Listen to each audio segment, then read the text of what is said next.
ingin menunjukkan bahwa pemerintah Indonesia nggak becus mengurus rakyatnya. Oke. Jadi tulisan PKKT-nya dulu masih ada. Kenapa ada informasi bahwa Bung Hatta datang, bahwa bahkan tempat kursi duduknya masih ada? Nah itu. Jadi Bung Hatta itu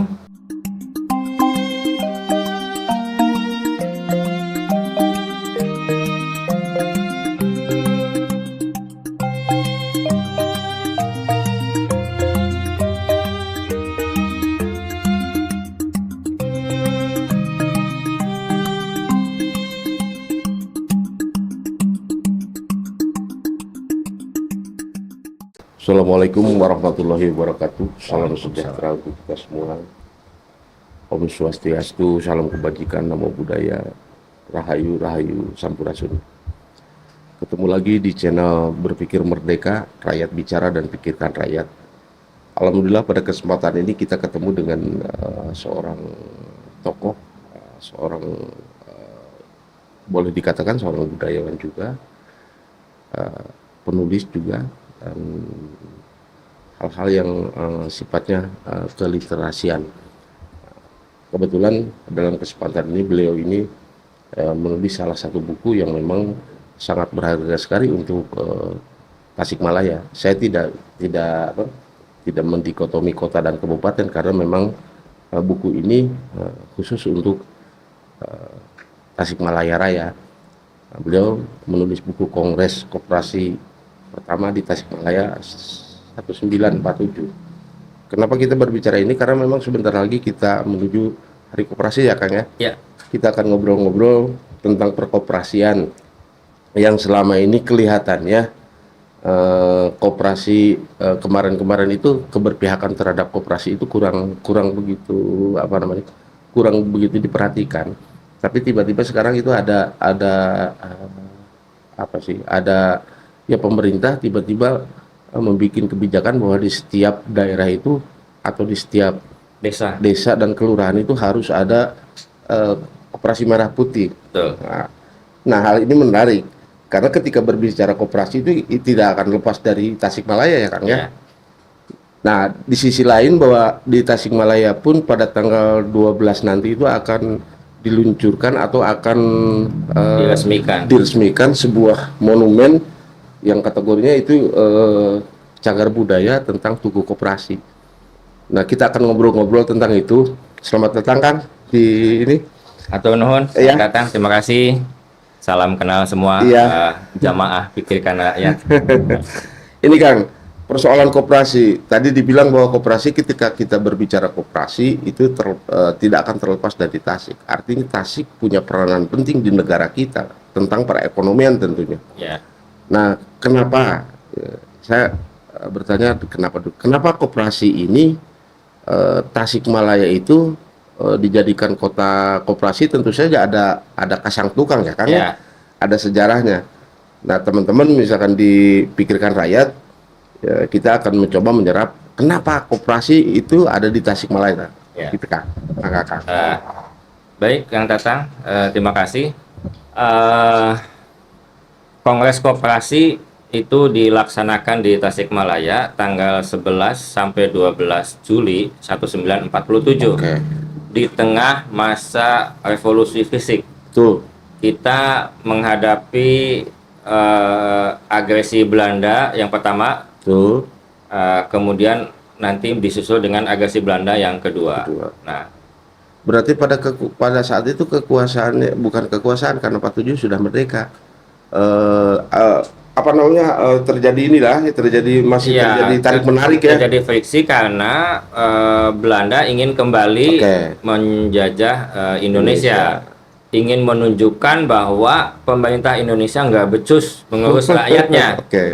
Nah, kemudian tiba-tiba muncul Kongres Koperasi di Tasikmalaya, diikuti oleh 190 aktivis koperasi dari seluruh Indonesia.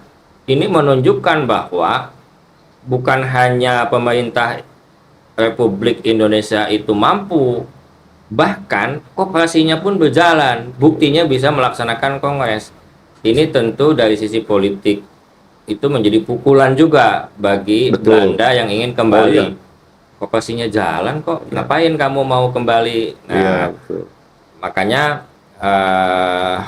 pada serangan yang berikutnya, tempat pelaksanaan Kongres Koperasi itu kena, kalau sekarang apa, rudal ya, kalau dulu bom lah. Iya, iya, iya, iya, iya. Jadi kalau kita lihat Kang Datang di buku ini, bisa Kang Datang lihat ada foto peserta Kongres di depan gedung PKKT.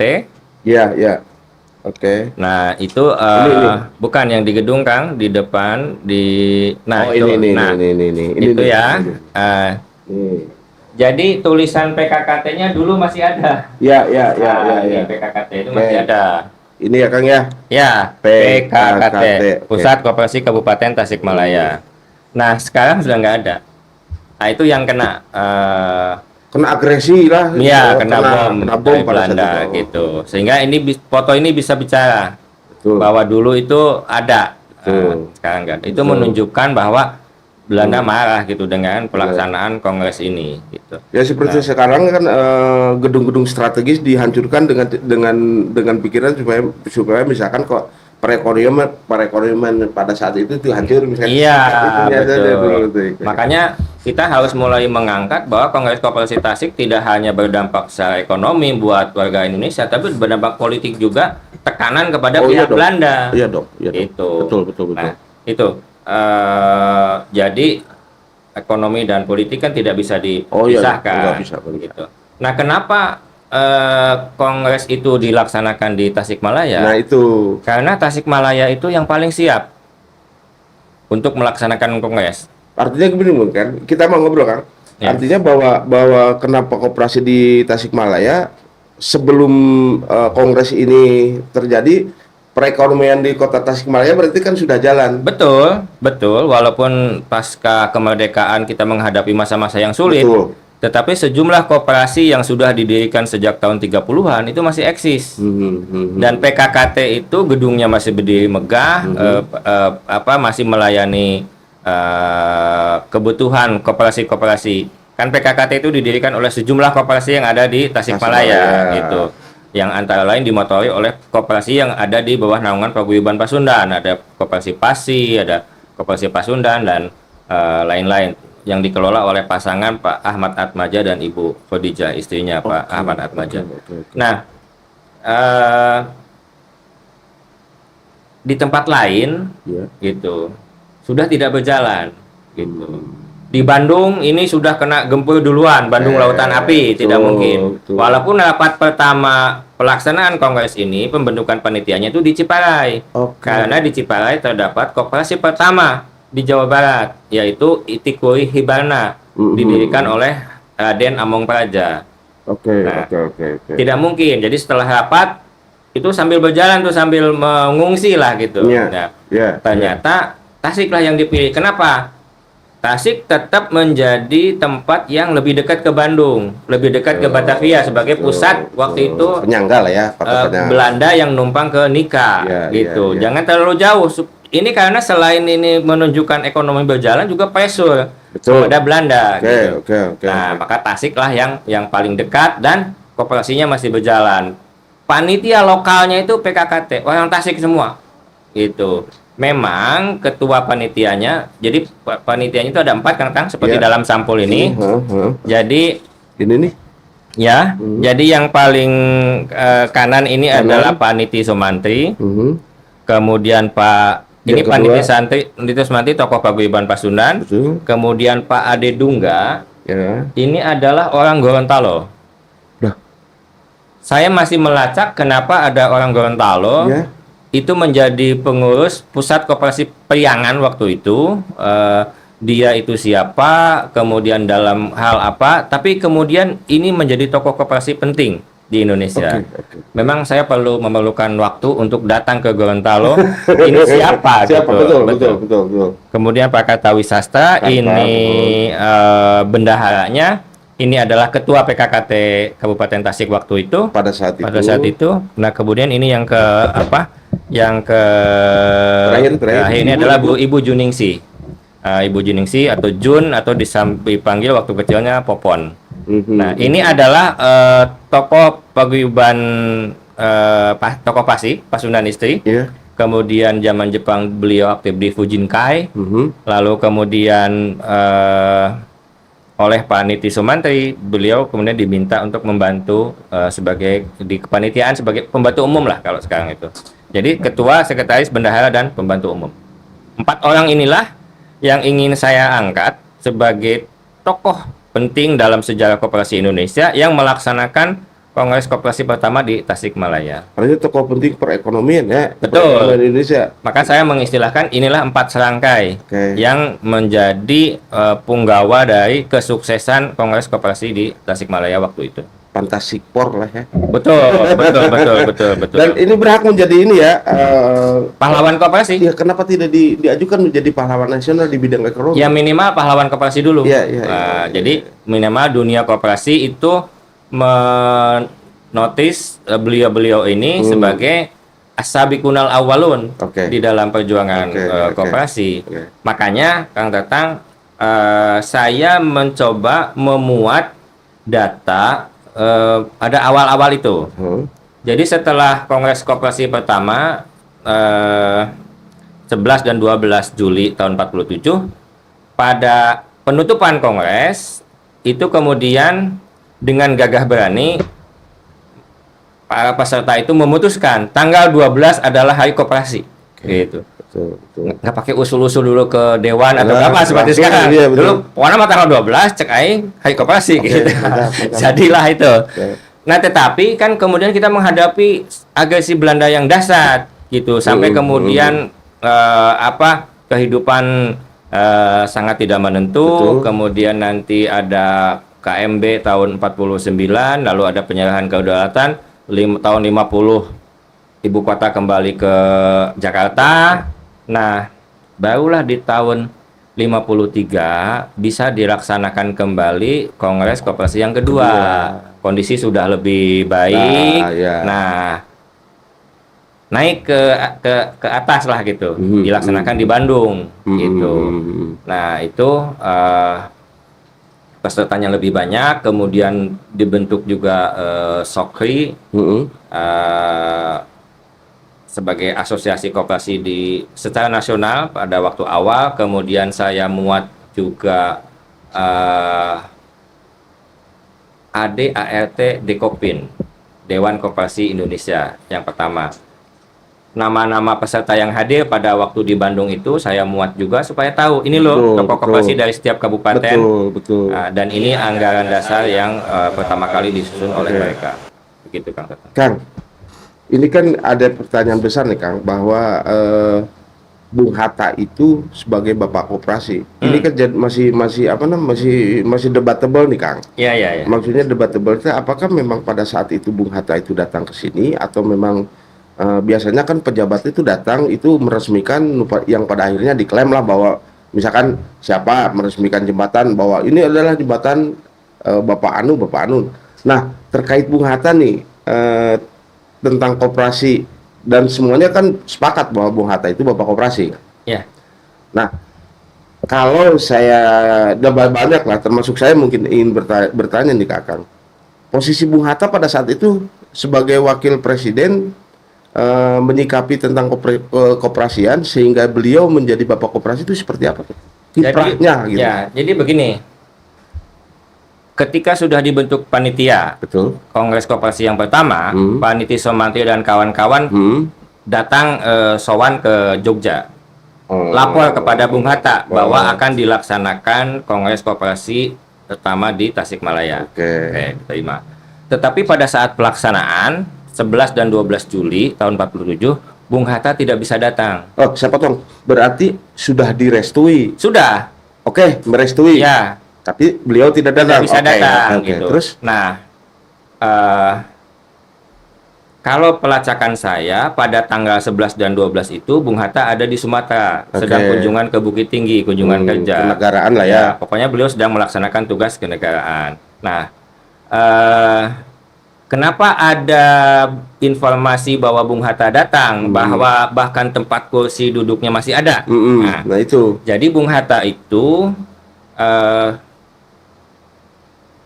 datang beliau pada tahun 50-an. Oh, berarti Pasca pasca ini ya? Kongres. Oke. Beliau datang mengunjungi Mitra Batik, Koperasi Mitra Batik. Oh. Karena itu salah satu koperasi yang sangat maju Betul. pada awal 50-an. Betul. Nah, Bung Hatta ketika berkunjung ke Mitra Batik itu kemudian ingat, saya dulu nggak sempat datang ke gedung Kongres. PKKT tempat kongres itu. Saya ingin datang. Beliau datanglah ke PKKT.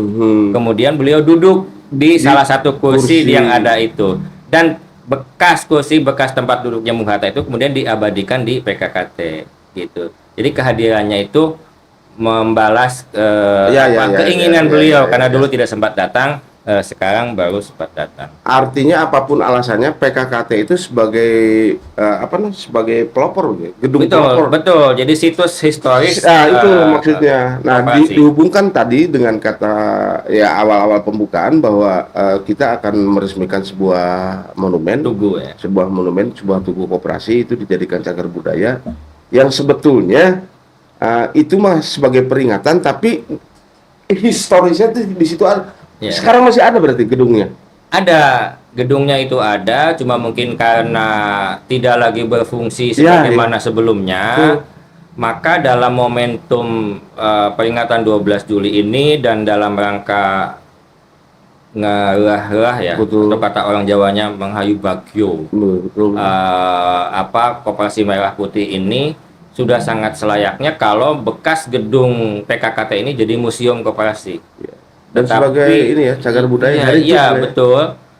Tetapi konsepnya itu living museum, Kang Tatang. Museum ya. Jadi dari 80.000 sekian koperasi yang terbentuk, pasti banyak pertanyaan. Betul bahwa pemerintah sudah membuka, kalau ada masalah tanya ini, tapi selalu orang tuh ingin yang visual langsung ketemu gitu. Betul. Maka koperasi bekas gedung PKKT di Tasik ini kalau dijadikan museum itu bisa menjadi tempat bertanya. Gitu. Sejenis ini ya, semacam help desk, atau hub gitu. Betul. Jadi nanti di sana seyogianya di museum itu yang kita cita-citakan itu ada semua dari segi kesejarahan koperasi, baik tentang kongres maupun tentang teknis, perubahan undang-undang, pokoknya segala hal tentang koperasi ada di situ. Semacam informasi lah ya. Betul gitu. Itu kenapa gedung itulah yang paling layak, punya hak sejarah untuk menjadi itu, dan mudah-mudahan bisa diproses ke arah sana ya. Apalagi dengan kepemimpinan wali kota dan wakil wali kota Tasikmalaya yang sekarang, mudah-mudahan ini ditangkap menjadi garapan besar. Karena begini kan, saya ketakutan ya, walaupun tidak mendasar, tapi kenyataan di lapangan kan begitu. Ketika pemerintah meresmikan sesuatu, setelah resmi itu hanya ajang untuk seremoni. Iya, ajang seremoni yang pada akhirnya kesananya itu tidak ada keberlanjutan. Sementara koperasi ini kan rekam jejaknya jelas, ada sesuatu. Makanya ketika keinginan ini menurut Akang gimana? Keinginan kita lah, keinginan masyarakat, ada sebuah kebanggaan selain daripada tugu itu, literasi dan sebagainya ya tertuang di situ. Nah tadi itu kebetulan kan ada situsnya itu. Ya. Betul. Jadi keinginan menjadikan menjadikan Tasikmalaya sebagai kota koperasi itu harus didukung. Daya dukungnya itu salah satunya adalah dengan menjadikan misalnya ya, kalau nanti semua pihak menyetujui, bekas gedung PKKT itu sebagai museum koperasi. Gitu. Dan itu juga salah satu sebagai destinasi wisata. Iya betul, wisata edukasi. Ya, wisata edukasi ketika berbicara koperasi. Karena kan koperasi itu berbicara koperasi Tasikmalaya lah, di Indonesia koperasi pasti Tasikmalaya. Kita bisa tamu-tamu yang datang ke sini dilihatin bahwa image Tasikmalaya itu tentang koperasi, dan ini buktinya. Nah sementara ini kemarin tuh kan rame juga Kang. Dua wilayah ini, kabupaten kota ini terkait itu. Ini aset ini aset ini aset. Kalau begitu kan tidak akan jalan-jalan Kang. Kan kenapa tarik-tarik? Nah dengan kondisi yang seperti sekarang ini kita hilangkan lah ya. Betul, kan kita bisa kerjasama. Nah itu dia. Karena mungkin Kota tidak cukup punya kemampuan modal untuk merealisasikan itu. Betul. Kalau bersama-sama dengan Kabupaten Tasik mengusung gagasan museum koperasi ini tentu Luar biasa. luar biasa gitu. Dan secara Agak- ini pun sekarang itu kalau kemarin kan berbeda tuh kan, berbeda kamar, Iya. berbeda rumah. Kalau sekarang tuh satu rumah tuh Betul. sangat memungkinkan ya. Sangat memungkinkan karena Kabupaten Tasik terus terang bisa mengklaim karena namanya masih PKKT. Oh iya, Pusat benar. Koperasi Kabupaten Tasik. Benar. Tidak Tinggal- mungkin dirubah jadi Kota Tasik kan? Benar, Itu malah- benar. Oke. Nah, jadi oke lah. Namanya milik kabupaten, gedungnya milik kota, ya sudah bersama-sama. Gitu. Ya persoalan misalkan aset dan sebagainya dan Iya. PAD dan sebagainya mah yang Bisa diatur kan? Bisa benar, diatur. benar, Bisa benar. dibicarakan dengan Menarik, baik-baik gitu. menarik. Tapi gini Kang Tatang, tadi kembali satu hal yang belum saya jelaskan soal Bung Hatta sebagai bapak koperasi. Oke. Jadi begini, koperasi ini dari dulu koperasi teh cenah kudu aya, tapi ulah maju. Nah, itu tuh ada, itu sudah semacam pemeo gitu. Oke. Asal aya we gitu koperasi teh gitu. Tapi itu maju-maju. Nah, kenapa begitu? Tentu Iya. penjurusnya panjang ya. Kita Iya. butuh podcast yang lain dan Iya. ada tokoh ekonomi yang bisa menjelaskan. Tetapi intinya para pelaku koperasi ini merindukan perlindungan politik dari pemerintah. Oke. Maka pada tahun 53 Pak Niti Sumantri atas persetujuan Kongres Koperasi yang kedua menetapkan atau mengusulkan dan itu disetujui Bung Hatta sebagai Bapak Oke. dalam tanda kurung pelindung koperasi. Itu. Kesananya Iya, dan betul. Bung Hatta yang memang beliau ahli ekonomi, paham tentang teori koperasi, beliau sepakat. Maka kemudian Pak Niti Sumantri menyelipkan PIN sebagai tanda bahwa beliau adalah Bapak pelindung koperasi. Tarikan politiknya berarti agak sedikit besar ya itu ya. Betul, Oke. begitu. Tetapi kemudian setelah itu Bung Hatta dan Bung Karno ada friksi begitu ya, maka ya. ini melempem lagi gitu. Betul. Makanya Kang Tatang dengan adanya keinginan pemerintah sekarang yang sangat kuat untuk menghidupkan koperasi bahkan langsung di betul. seluruh desa, Betul. untuk pertama kali mari ini kita Sambut lah ya. sambut dengan baik, kita syukuri.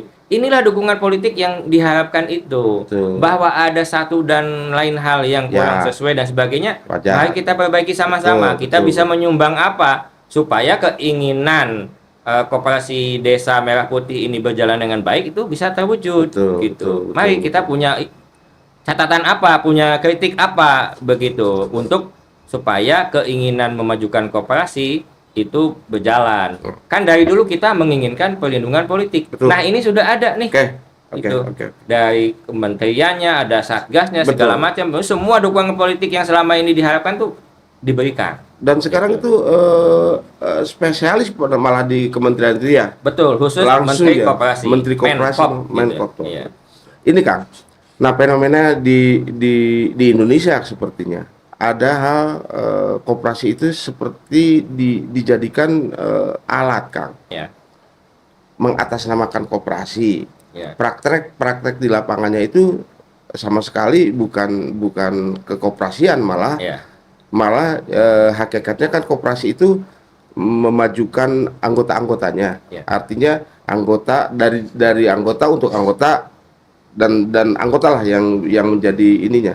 Nah, sekarang itu banyak kan mengatasnamakan koperasi, misalnya Betul. koperasi yang khusus koperasi Ya. simpan pinjam, Ya. yang di dalamnya itu tidak ada rapat tahunan, tidak ada ini, tidak ada Bahkan RT. tidak ada pengurusnya. Nah, gimana tuh Kang itu Kang? Ya. Harusnya gimana tuh Kang? Ya, jadi memang perlindungan politik itu harus komprehensif, harus menyeluruh. Benar. Termasuk dijaga ini regulasi yang akan mengganggu perjalanan koperasi itu dijaga. Hal-hal yang akan mengakibatkan perjalanan koperasi yang kita cita-citakan itu dikawal. Betul. Antara lain dengan menertibkan itu. Iya. Sudah ada usulan, saya dengar dari Pak Nurdin Halid sebagai mantan ketua Dekopin, sebagai tokoh koperasi, supaya yang sejenis ini dimoratorium, tidak dikasih izin. Iya. Saya sepakat untuk itu Betul. supaya memberi ruang koperasi desa ini berjalan gitu. Ya, dengan adanya hal-hal yang seperti itu kan di masyarakat jadi melihat koperasi itu antipati, Kang. Betul.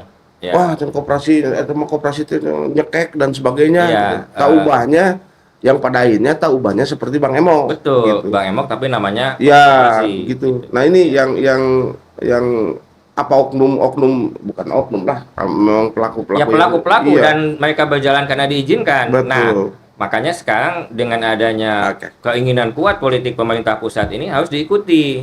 Nah, yang seperti ini dikawal, dijaga, jangan lagi diberi izin gitu. Makanya saya setuju dengan moratorium itu sehingga koperasi yang betul-betul ada pengawasnya, ada pengurusnya gitu dan Betul. nanti ada Rapat apa? anggota lah Iya, segala ada macam. iuran wajib, Betul. iuran Itu bukan nggak ada nih. sukarela lah gitu.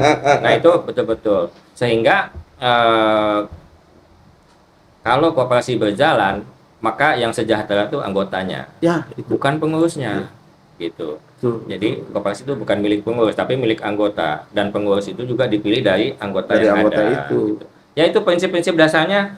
Ya kan koperasi itu kalau kita kembalikan ke artinya kan kerjasama, Betul. gotong royong, Betul. bahasa Sundanya sabilulungan, Betul. begitu ya itu kembalikan aja ke situ. Oke, saya mencoba menakar tentang koperasi. Artinya kalau koperasi ini jalan, perbankan bisa hancur dong. Enggak, beda kan? Oke. Beda. Kan tidak semua koperasi ngurus pinjaman pinjam, kan koperasi produksi, koperasi jasa, kan banyak aspek. Oke. Gitu. Perbankan justru bisa membantu ketika satu koperasi di sebuah desa atau kelurahan maju dan butuh permodalan setelah diukur visibilitas dan sebagainya cocok, bisa membantu. Oke. Gitu. Justru bisa menjadi pada posisinya yang tepat gitu. Makanya supaya tidak tabrakan dengan perbankan, dengan BPR, dengan BMT dan sebagainya, Bank-bank lah. bank-bank itu, maka yang koperasi yang simpan pinjam itu di stop dulu supaya tidak mengganggu perjalanan awal Betul. si koperasi Desa Merah Putih. Ya, niatan koperasi bahwa mensejahterakan masyarakat itu atau anggotanya itu akan terwujud gitu. Jadi memang ini pemerintah harus konsekuen juga. Nanti kita lihat lah. Nah, ini kan kita lihat. Jadi ini kan akan ada peresmian soft launching dan grand launching. Betul. Mudah-mudahan kalau tidak salah 12 Juli ini soft launchingnya Koperasi Merah Putih itu, dan nanti 28 Oktober mengambil semangat Sumpah Pemuda itu akan grand launching Koperasi Merah Putih. Mudah-mudahan antara 12 Juli sampai 28 Oktober ini Kang Tatang, keinginan baik kita mengusulkan supaya bekas gedung PKKT sebagai living museum perkoperasian itu bisa diwujudkan. Nah, kita memang harus mengundang ini, Kang, mengundang podcast yang khususnya yang punya kebijakan dalam hal ini pemerintah, antara di Skoperinda kalau di sini, Kang. Ya, atau kalau perlu Pak Wali Kota. Nah itu, ya memang harusnya beliau, Kang. Iya. Tapi minimal perpanjangan wali kota, kalau memang Pak Wali Kotanya tidak berkenan, harusnya berkenan sih sebetulnya mah, karena memang ini untuk kemajuan Tasik. Dan ini salah satu mercusuar di Tasik sebetulnya mah, koperasi ini sudah tidak lagi diutak-atik lagi sebetulnya, tidak perlu desain yang lebih banyak, lebih besar, karena memang koperasi pada dasarnya identik dengan Tasikmalaya. Ketika di Indonesia berbicara koperasi, maka Tasikmalaya itu menjadi menjadi nama yang memang harum gitu. Kang, ada lagi, Kang, tentang koperasi, Kang, yang ini khususnya yang koperasi yang nanti akan dilaunchingkan monumen itu. Terus hal-hal yang tentang keliterasian, misalkan di daerah itu akan dijadikan itu saya sepakat sekali 1000% sepakat bahwa itu dijadikan museum atau apapun lah itu namanya, yang jelas bahwa di sana itu sebagai pusat pusat informasi tentang kekoperasian. Ada lagi, Kang? Saya ingin menambahkan bahwa buku ini diberi kata pengantar oleh menantu Bung Hatta. Nah, ini menarik. Profesor Sri Edi Suwasono. Menarik nih. Dan beliau menyepakati semua isi dari buku ini. Jadi buku ini adalah hasil riset saya, dibantu oleh Kang Dudi dan Aditya Hiracahya. Awalnya atas permintaan Profesor Ruli Indrawan, waktu beliau jadi Sekretaris Menteri Koperasi. Nah, kemudian ini diterbitkan oleh teman-teman Langgam Pustaka. Sengaja saya memilih Langgam dan alhamdulillah disetujui oleh Langgam karena ini menjadi Tasikmalaya Pride gitu, Oke. kebanggaan Tasikmalaya. Iya gitu. dong. Iya. Jadi kan tepat sekali buku sejarah koperasi di Tasik diterbitkan oleh penerbit Tasik itu sudah. Dan yang nulis orang Tasik. Iya, betulan yang menulis orang Tasik. Nah, Pak Edi Swasono membenarkan fakta yang saya angkat bahwa Bung Hatta tidak datang. Oke. Beliau mengkonfirmasi. Oke. Ya, jadi A1 lah ya. ya, jadi betul bahwa Bung Hatta tidak datang karena sedang melaksanakan tugas negara. Begitu, itu Oke. dikonfirmasi. Jadi semua hal tentang fakta pada 11-12 Juli 47 itu dikonfirmasi oleh Profesor Edi Swasono. Clear bahwa pada tanggal itu Bung Hatta tidak datang. Yang sebetulnya datangnya itu pasca itu. Ya. Oke. Berarti Bapak Koperasi itu stigma Bung Hatta Bapak Koperasi itu Betul. Iya. ketika panitia ini datang ke rumahnya dan memberi restu dan sebagainya. Ya, Di sisi jadi lain. ya pada tahun 53 itu. Jadi kalau kita katakan Bapak Bung Hatta sebagai Bapak pelindung koperasi, lalu apakah ada tempat bagi tokoh lain? Nah, Bapak pelaksana koperasinya itu adalah Pak Niti Somantri, karena beliaulah yang pada masa awal semua tidak bisa mendebat, beliaulah memang yang paling bekerja keras untuk memajukan koperasi. Sedikit tentang Pak Niti Somantri, beliau lahir di Garut, tapi kemudian pernah bekerja di Cianjur. Kemudian pada tahun 30-an diminta oleh Otto Iskandar-Dinata untuk mengelola tata usaha sifat tahunan. Oke. Sehingga sifat tahunan menjadi Luar biasa. koran yang sangat maju. Luar biasa. Tahun 39 bisa membangun kantor sifat tahunan 2 lantai di dalam Kaum. Jadi itu di daerah premium lah, di Bandung. Iya. Itu. Kemudian nanti pada zaman Jepang beliau menjadi tata usaha koran Cahaya yang dipimpin oleh Pak Otto juga. Sehingga Pak Niti Somantri ini pituin Sunda, aktif di paguyuban Pasundan, sehingga sudah kita harus bangga bahwa ada tokoh Sunda yang menjadi bapak dalam tanda kurung pelaksana koperasi. Jadi Betul. satu bapak pelindung Betul. secara politik untuk koperasi, yang ini bapak pelaksana koperasi. Betul. Oke. Dan satu lagi nih, Kang Iip ini juga menulis Bapak Juanda ya, Hadi Juanda ya. yang itu. Meneliti lah, tapi Meneliti, belum ya. saya tulis ya. Itu juga Juanda itu sebetulnya kan ada berbagai mutiara sebetulnya di Tasikmalaya ini. Nanti kita juga akan sering kelihatannya Kang Iip ini akan sering datang atau akan sering kita undang berbicara tentang ketasikan, karena beliau banyak sekali hal-hal yang masyarakat atau pejabat sekalipun yang belum tahu tentang ketasikan ya. Kebetulan beliau itu sebagai peneliti khususnya di wilayah Tasikmalaya, Jawa Barat lah, katakanlah Jawa Barat, dan hal-hal yang ininya itu paling. Terus yang terakhir Kang, untuk ini Kang, untuk apa namanya, untuk ini keberpihakan Kang, keberpihakan pemerintahan terhadap gerakan ekonomi khususnya di kekoperasian yang selama ini ya, pemimpin yang sebelumnya itu keberpihakan kekoperasian itu kan nyaris tidak bunyi nih Kang. Ya. Nah tiba-tiba sekarang itu dibunyikan dengan Koperasi Merah Putih. Nah itu ditangkap oleh pemimpin-pemimpin daerah dengan konsep dari atas seperti itu, harusnya seperti apa Kang? Ya, khususnya di Tasik ya. Ya Tasik lah Di Kang. Tasik, di kota, di kabupaten. Tahun 30-an yang datang, kita masih di bawah Hindia Belanda. Oke. Koperasi di Tasik itu jalan. Nah Artinya apa? Inisiatif partisipasi warga Tasik itu tinggi.